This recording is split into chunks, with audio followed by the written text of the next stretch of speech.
180 के आसपास, 127 का स्टॉप लगाना चाहिए, 80 पैसा ओनली। टारगेट होगा 130 का। Yes, DCB bank. DCB bank में आप कह रहे हैं तेजी की पोजीशन लेकर चले। मानस, आपका ट्रेड क्या रहेगा? गुड आफ्टरनून हर्षदा जी।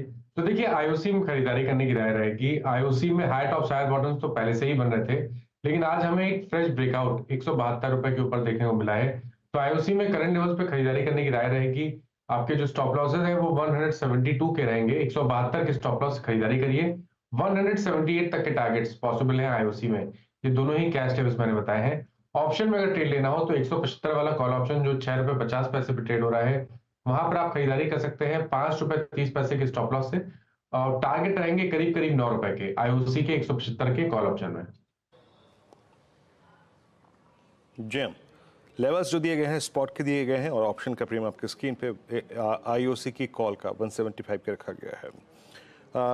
प्रशांत, गुड आफ्टरनून, आपका ट्रेड? जी Veeru ji, Harsha ji, good afternoon the panel.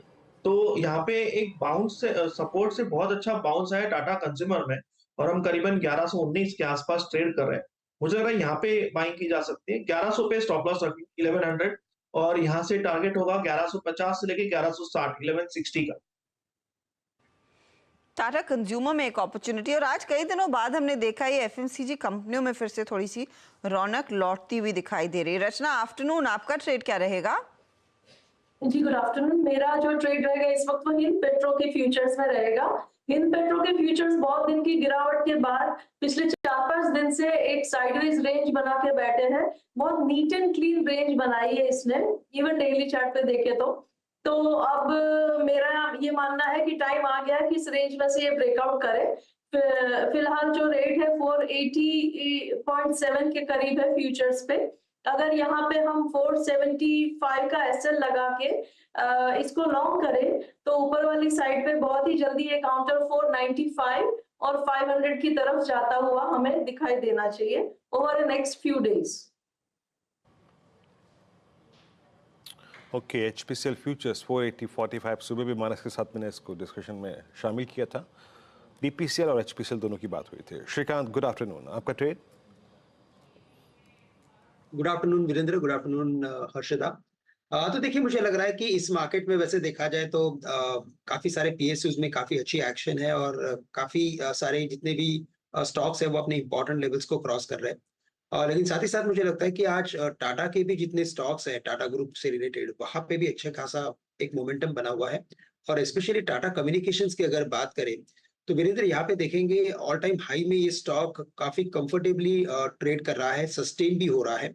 और मंथली बेसिस पे अगर इस पर्टिकुलर स्टॉक के अगर एक टेक्निकल पैटर्न को देखें तो यहाँ पे रनिंग ट्रायंगल बन रहा है, यानी इंडिकेट कर रहा है कि ये स्टॉक कम से कम यहाँ से 5 से 10% की रैली कर सकता है।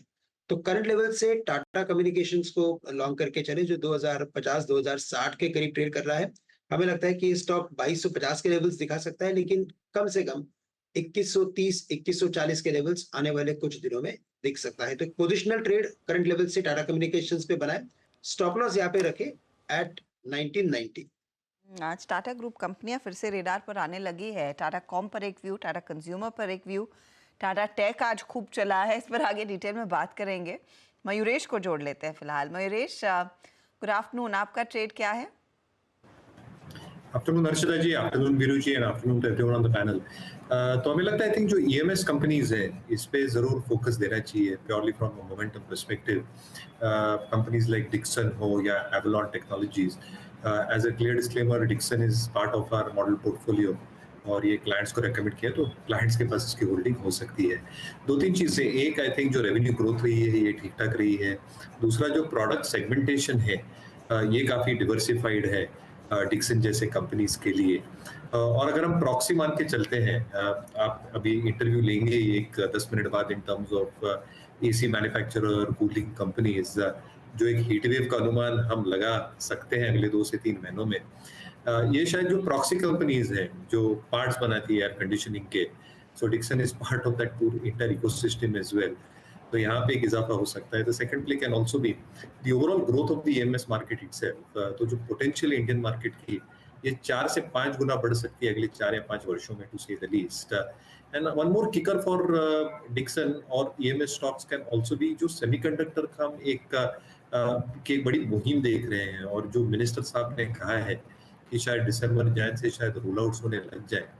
आई थिंक जो एक पूरा पैकेजिंग प्रोसेस हो सकता है और semiconductors as a space and semiconductors itself, ये सारी कंपनीज इस स्पेस को केटर कर सकती है। तो आई थिंक काफी ट्रिगर्स और टेलविंड्स हैं ये सारी कंपनीज के लिए, और इसलिए हमें ये स्पेस काफी पसंद है। वैल्यूएशंस थोड़े महंगे हैं, पर मुझे लगता है काफी ट्रिगर्स और टेलविंड्स हैं जो जाए अर्निंग्स को जस्टिफाई करें। डिटेल में यतिन से चर्चा भी होने वाली है। मयूरेश, मैं औसतन ये पूछना चाह रही हूँ कि किस तरह की डिमांड हर समय आती है इन प्रोडक्ट्स की, कुछ अंदाजा?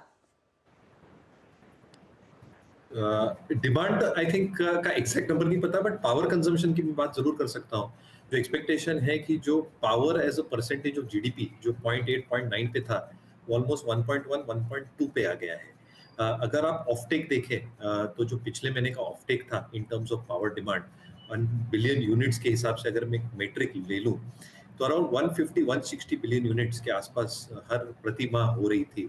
पीक समर में I think this should go up exponentially, तो मुझे लगता है कि even 180-190 billion units is quite a possibility. और अगर एक्सपोनेंशियल डिमांड होती है तो आई थिंक जो जीडीपी ग्रोथ के साथ एक अनुमान हम लगा सकते हैं, क्योंकि पेनिट्रेशन बहुत लो है एसी मार्केट का, एयर कूलर्स का। I think there can be an exponential growth in this market itself. तो आई थिंक अगर मैं तुलना करूं in terms of expected power demand in terms of billion units, I think volume growth minimum I think 13 से 14% at least in Q1, Q4 and Q1 शायद होनी चाहिए। तो मुझे लगता है डबल डिजिट वॉल्यूम ग्रोथ होना लाजमी है ये सारे प्लेयर्स के। बता दें कि मनी कंट्रोल पर दिए गए विचार एक्सपर्ट्स के अपने निजी विचार होते हैं। वेबसाइट या मैनेजमेंट इसके लिए उत्तरदायी नहीं है। यूजर्स को मनी कंट्रोल की सलाह है कि कोई भी निवेश निर्णय लेने से पहले सर्टिफाइड एक्सपर्ट की सलाह लें।